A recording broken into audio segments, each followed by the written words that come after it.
तो हाँ भाई, तुम्हारे बिजनेस स्टडीज की सबसे बड़ी प्रॉब्लम ये रहती है कि भैया बहुत सारा सामान है, हर चीज़ के feature, importance, merit, demerits, concepts, topics, pointers pointers बहुत ज़्यादा है।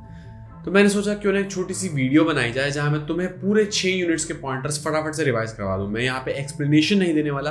एक्सप्लेनेशन के लिए मेरी प्लेलिस्ट पड़ी, आप जाके देख सकते हैं। पूरी प्लेलिस्ट देखने का ऑफकोर्स अभी टाइम नहीं होगा, तो जो भी टॉपिक तुम्हें डाउटफुल लगता है, जो भी टॉपिक तुम्हें ऐसा लगता है कि यार मुझे इस टॉपिक को और डेप्थ में एनसीईआरटी पर्सपेक्टिव समझना है, तो नीचे प्लेलिस्ट में लिंक है, जाके देख लेना।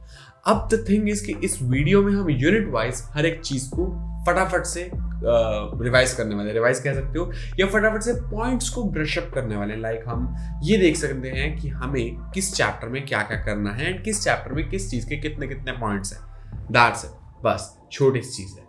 अब ये चैप्टर हम स्टार्ट करते हैं चैप्टर नंबर 1 से, that is nature and significance of management. सबसे पहले बिल्कुल बेसिक तुम्हें करनी है मैनेजमेंट की definition, then efficiency and effectiveness, then जब कैरेक्टरिस्टिक्स की बात आती है तो मैंने अपना छोटा सा कोड बना रखा था, pig goose DMC, that is pervasive, intangible, group activity, goal oriented, dynamic, multi dimensional and continuous. That's it, ये हो गए अपने 7 कैरेक्टरिस्टिक्स। उसके बाद अगर हम बढ़े ऑब्जेक्टिव्स पे, तो ऑब्जेक्टिव्स बहुत ही सिंपल है। ऑर्गेनाइजेशनल के अंदर आ जाते हैं सर्वाइवल, प्रॉफिट एंड ग्रोथ। उसके बाद सोशल एंड पर्सनल।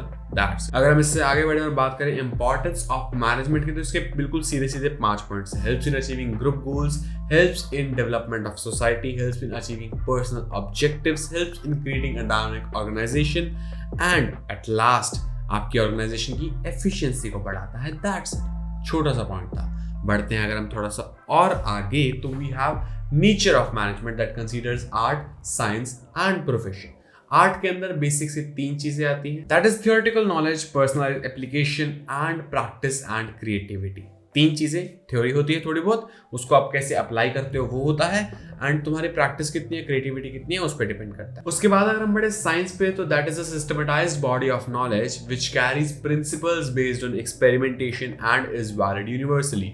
एक ही लाइन में तुम्हारे 3 पॉइंट्स कवर हो गए, systematised body of knowledge, valid universally and principles based on experimentation. 3 points. अगर हम आगे बढ़े प्रोफेशन पे, तो that is a well defined body of knowledge that has restricted entry, code of conduct, professional association and at last service motive. ये छोटे छोटे 5 points हैं हमारे पास प्रोफेशन के अंदर। अगर हम इससे और आगे बढ़े, that considers 3 level of management. उससे और आगे बढ़े तो कोऑर्डिनेशन का मतलब, उसका कॉन्सेप्ट, उसके बाद उसके फीचर्स। इसके लिए मेरा शॉर्टकट था drug PC, where D stands for deliberate function, R stands for responsibility of all the managers, unity of action को इंश्योर करता है, उसी के साथ साथ G stands for ensures group effort। जो ग्रुप का एफर्ट है वो बहुत अच्छे से लग रहा है, उसको कंबाइन करता है। P से होता है परवेसिव एंड C से होता है कंटिन्यूस। P और C तो तुम्हें काफी जगह देखने को मिल जाएंगे। इसके बाद अगर इंपॉर्टेंस की बात करें, तो दैट कंसीडर्स 3 बेसिक से importance, growth in size, functional differentiation and benefit of specialisation. That's it, chapter तुम्हारा यहीं पे हो जाता है खत्म। इसके बाद अगर हम बढ़े यूनिट नंबर 2 पे, तो देखते हैं क्या सीन है भाई। तो देखो भाई, प्रिंसिपल्स ऑफ मैनेजमेंट के अंदर सबसे पहले आते हैं features of principles of management that considers universal applicability, general guidelines formed by practice and experimentation. They are flexible, they are contingent, they are mainly behavioral and they carry cause and effect relationship. ये 7 features हैं principles of management. अगर हम बात करें इसके बाद importance की, then they give useful insight into reality, they ensure optimum utilisation of resources, they help in making scientific decisions and they also help in meeting changing environment requirements. It also fulfils social responsibility and last point is management training, education and research. ये 6 points हैं importance of principles of management. Moving ahead, we have Henri Fayol and FW Taylor. इन दोनों के बारे में थोड़ी थोड़ी basic सी जानकारी कि कब पैदा हुए थे, क्या पढ़ाई की थी और क्या काम करते थे।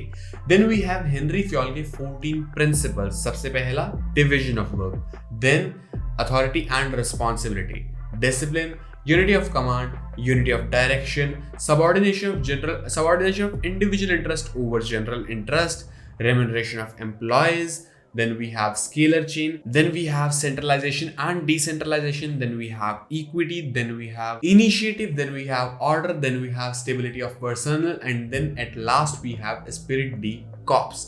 ये 14 प्रिंसिपल्स दिए थे हमें हेनरी फ्योल ने। उसके बाद अगर हमारे एफ.डब्ल्यू. टेलर पे, तो उसने गिनती के 4 प्रिंसिपल्स दिए थे। सबसे पहला harmony not discord, then cooperation not individualism, then science not rule of thumb, and at last development of each and every individual to his or her greatest prosperity and efficiency. ये उसका 4 principles थे।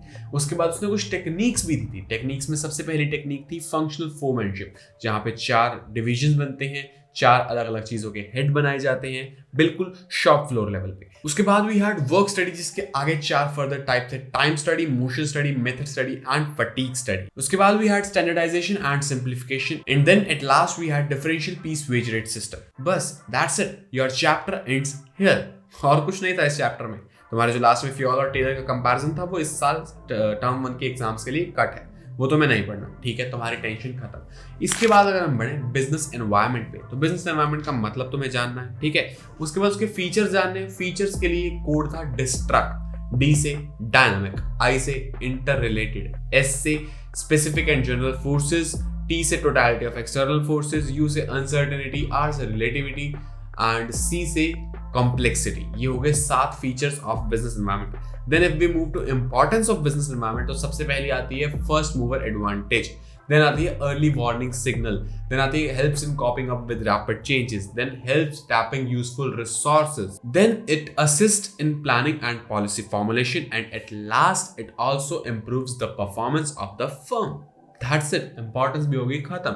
उसके बाद you just have 5 dimensions, 5 environments of business environment, that is political, social, technological, legal and economic. That's it, done chapter। ये भी खत्म। Chapter 3 तो सबसे छोटा, सबसे सिंपल, सबसे सरल चैप्टर है भाई, हो गया, डन, खत्म। इसके पॉइंट्स भी यहाँ समाप्त। Then we have planning. Planning के अंदर तुम्हें सबसे पहले प्लानिंग के मतलब पे जाना है। उसके बाद you have the process of planning, सबसे इंपॉर्टेंट, सबसे मेजर चीज। इसकी केस स्टडीज में बच्चे काफी कंफ्यूज होते हैं। The process of planning goes like, सबसे पहले तुम ऑब्जेक्टिव सेट करोगे, देन उसके अराउंड प्रेमिसेस डेवलप करोगे, देन उसको पूरा करने के लिए possible alternate courses of action को निकालोगे, देन उन ऑल्टरनेट कोर्सेज ऑफ एक्शन को स्टडी करोगे, उनके प्रोज एंड कॉन्स निकालोगे, देन तुम उन कोर्सेज ऑफ एक्शन में से एक कोर्स ऑफ एक्शन को फाइनलाइज कर दोगे, एंड देन तुम उसको इम्प्लीमेंट कर दोगे, एंड एट लास्ट उसको फॉलो अप करोगे। That's it. अगर तुम चाहते हो मैं इसको आपको इंग्लिश में बोल दूं, तो here it is. Setting objective, developing premises, identifying alternate courses of action,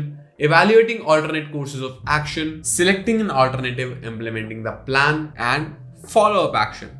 Has sorted. इसके बाद you have features of planning. Features of planning में सबसे पहले आता है it focuses on achieving objectives. Second, this is the primary function of management. Third, pervasive. Fourth, continuous. ये same रहने वाला है. Fifth feature आता है this is futuristic. Sixth आता है this considers decision making. And at last, this is a mental exercise. ये हो गए 7 features complete. Now we have limitations of planning. First point जो limitation के अंदर आता है वो है planning leads to rigidity. Second point जो लिमिटेशन के अंदर आता है कि planning might not work in a dynamic environment. Third is कि ये क्रिएटिविटी को कम कर देता है। फोर्थ इज कि इसमें टाइम बहुत लगता है। फिफ्थ इज कि इसमें पैसा बहुत लगता है, and sixth is planning does not guarantee success. That's it, हो गया। हाँ, हो गया, प्लानिंग चैप्टर भी हो गया, दैट्स डन, खत्म, फिनिश। प्लानिंग चैप्टर भी डन है, ये भी चीज सॉर्ट हो गई, मजा आ गया। Now we have our next chapter organising, जो कि थोड़ा सा कंपैरेटिवली लेंथी है एंड उसमें पॉइंट्स थोड़े ज्यादा हैं, बट स्टार्ट करते हैं। Let's begin. सबसे पहले तुम्हें करना होगा ऑर्गेनाइजिंग का मतलब, देन तुम्हें करना होगा ऑर्गेनाइजिंग का process which carries 4 steps. Identification and division of work, departmentalisation, assignment of duties and establishing authority reporting relationships. That's it. ये 4 steps में तुम्हारी organizing खत्म हो जाए। Now we have importance of organizing। कि organizing से फायदा क्या होता है? सबसे पहला फायदा भाई, it gives us benefits of specialization. It also gives clarity in working relationships and it helps in optimum utilization of resources. It also helps in adapting to any random change in the organization. Effective administration, development of personnel, expansion and growth are the last 3 important points of organizing. Simple सी बात है। After importance we have two basic structures of organisation, जो है functional structure and divisional structure. दोनों structures के अपने अपने pros and cons हैं, और इसे मैं यहाँ हाईलाइट इसलिए नहीं कर रहा क्योंकि एनसीईआरटी में भी प्रॉपर पॉइंटर्स की फॉर्म में नहीं है, एंड हर प्राइवेट राइटर के बुक में अलग अलग होते हैं। तुम्हारे पास जो भी है, जिसको भी तुम रेफर कर रहे हो उसके हिसाब से पढ़ लो। 3-4 प्रोज कॉन्स फंक्शनल के हैं, 3-4 प्रोज कॉन्स डिविजनल के हैं, तो उसको भी कंसीडर करके याद कर लेना। ओके, सॉर्टेड है।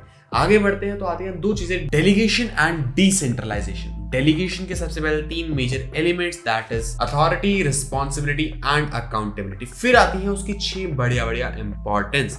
Let's have a look on them. फिर आती है उसकी 6 बढ़िया importance. Let's have a look on them. Effective management, employee development, motivation of employees, facilitation of growth, basis of management hierarchy and better coordination. बस ये 6 points थे। इसमें हमने पढ़ लिया इंपॉर्टेंस ऑफ डेलीगेशन, बहुत अच्छी बात है। Moving ahead, importance of decentralization. Develops initiative among subordinates. Develops managerial talent for future. Develops managerial talent for future. Quick decision making, relief to top managers. Facilitates growth and better control. That's it. Decentralization की भी 6 importance होती है खत्म, and इसी के साथ हमारा एक चैप्टर भी होता है खत्म। मूविंग अहेड, जो लास्ट यूनिट रहता है दैट इज मार्केटिंग मैनेजमेंट। उस पे आते हैं भाई, देखते हैं कितना बड़ा कैसा क्या यूनिट है। Let's have a look. देखो भाई, मार्केटिंग मैनेजमेंट में सबसे पहले आएगा कॉन्सेप्ट ऑफ मार्केटिंग। वो जब तुमने पढ़ लिया उसके बाद आती है 5 philosophies of marketing that are basically product concept, production concept, selling concept, marketing concept and societal marketing concept. उसके बाद जब हम आगे बढ़ते हैं then we get up to features of marketing, जो है needs and wants, create a market offering, customer value and exchange mechanism. ये 4 हो गए फीचर्स ऑफ मार्केटिंग। इसके बाद आते हैं फंक्शंस ऑफ मार्केटिंग, जो कि थोड़े बहुत नहीं है, 12 फंक्शंस। ध्यान से सुनना, समझ आएंगे, याद होंगे, ठीक है। Gathering and analysing market information, product design and development, marketing planning, product design and development, standardisation and grading, packaging and labelling, branding, customer support services, pricing of product, promotion, physical distribution, transportation, storage and warehousing। ये हो गए हमारे 12 के 12 functions खत्म। एक बार let's repeat them. Gathering and analyzing market information, marketing planning, product design and development, standardization and grading, packaging and labeling, branding, customer support services, promotion, physical distribution, transportation, storage and warehousing. That's it. ये 12 points हो चुके हैं। अब हम बढ़ते हैं थोड़ा सा आगे, then we get marketing mix। तो देखो भाई, मार्केटिंग मिक्स के बेसिकली 4 एलिमेंट्स हैं, प्रोडक्ट, प्राइस, प्लेस, प्रमोशन। सबसे पहले आता है प्रोडक्ट, जिसके अंदर 3 चीजें आती हैं, ब्रांडिंग, पैकेजिंग एंड लेबलिंग। अगर हम थोड़ा सा आगे बढ़े देन वी हैव प्लेस, यानी कि फिजिकल डिस्ट्रीब्यूशन, जिसका बेसिक सा तुम्हें कॉन्सेप्ट याद करना है, कोई खास पॉइंटर्स नहीं है। अगर हम थोड़ा सा और आगे बढ़े then we get price mix. Price mix के अंदर आता है factors affecting price of a product, जिसके अंदर सबसे पहला फैक्टर है cost of product. Then we have utility and demand, then we have level of competition in the market, and then we have government and legal interventions या regulations के हैं लोग। Then we have methods of marketing use, and at last we have pricing objectives। ठीक है भैया, ये हो गए प्राइस मिक्स के elements. Then we have promotion mix। promotion mix के अंदर सिंपली 4 एलिमेंट्स यानी कि 4 टाइप्स हैं जो तुम्हारे सिलेबस में है, advertisement, personal selling, sales promotion and public relation. That's it. Chapter ये भी यही समाप्त होता है। अब भैया, अगर अभी तक भी तुम्हें सिलेबस में थोड़ी सी कंफ्यूजन है ना कि क्या आएगा क्या नहीं आएगा, क्या कटा क्या नहीं है, तो नीचे एक लिंक दे रहा हूँ एक्सेल शीट का, आराम से जाके देख लेना। सब कुछ बहुत शांति से तसल्ली से दिया हुआ है, ठीक है भैया, सॉर्टेड है। एंड ये वीडियो भी यहाँ खत्म हो जाती है। मैंने तुम्हें अपने एंड से बहुत अच्छे से बताया। ऑब्वियसली मैं डिटेल एक्सप्लेनेशन नहीं दे रहा, डिटेल एक्सप्लेनेशन की तो मैं प्लेलिस्ट बताई थी, नीचे ही मिल जाएगी, एंड जाके देख सकते हो जो टॉपिक तुम्हें देखना हो। एंड ये टाइम भी नहीं है डिटेल एक्सप्लेनेशन का। अगर तुमने वीडियो ध्यान से देख ली, मेरे साथ साथ बोल के इसको रिवाइज कर लिया, एंड तुम एग्जाम से जाने से पहले भी अगर तुम्हारे पास टाइम हो एंड तुम्हारा मन करे एक बार और रिवाइज कर लोगे, तो ये चीज तुम्हें एग्जामिनेशन हॉल में स्पीड, कॉन्टेक्स्ट क्लैरिटी एंड उसी के साथ साथ केस स्टडी सॉल्व करने में, तीनों चीजों में बहुत हेल्प करेगी, ठीक है, बहुत अच्छे से। क्योंकि तुम्हारे पास सारी चीजें ब्रश्ड अप है ना, तुम्हें सारे पॉइंट्स पता है, तुम्हें कहीं कंफ्यूजन नहीं है कि इसका क्या था क्या था क्या था क्या था, नहीं। अगर तुमने शांति से कॉन्सेंट्रेट करके सुना है तो तुम्हें सब कुछ पता है, तुम समझ चुके हो, कोई दिक्कत वाली बात नहीं है। तो दैट्स इट भाई, हो गई है वीडियो, यहाँ खत्म हो गई। यहाँ टच करके कर दो सब्सक्राइब आने वाली वीडियोस के लिए। डूज एंड नोट्स की बीएसटी की वीडियो निकलने वाली है, एंड ये रही मेरी प्लेलिस्ट बीएसटी की फुल पैक तैयारी के लिए। इसको देखो तो और इंप्रूव कर जाओगे और बेटर हो जाओगे। That's it, all the best, सब कुछ सॉर्टेड है, चिल मारो, टेंशन मत लो, तैयारी अपनी टॉप नॉच रखो, कल का एग्जाम तुम्हारा बहुत ही बढ़िया जाने वाला है। दैट्स इट भाई, thank you so much, bye bye. तैयारी करो अच्छे से, पॉइंट्स एक बार फिर से रिवाइज कर लेना अगर टाइम मिले तो। Thank you so much.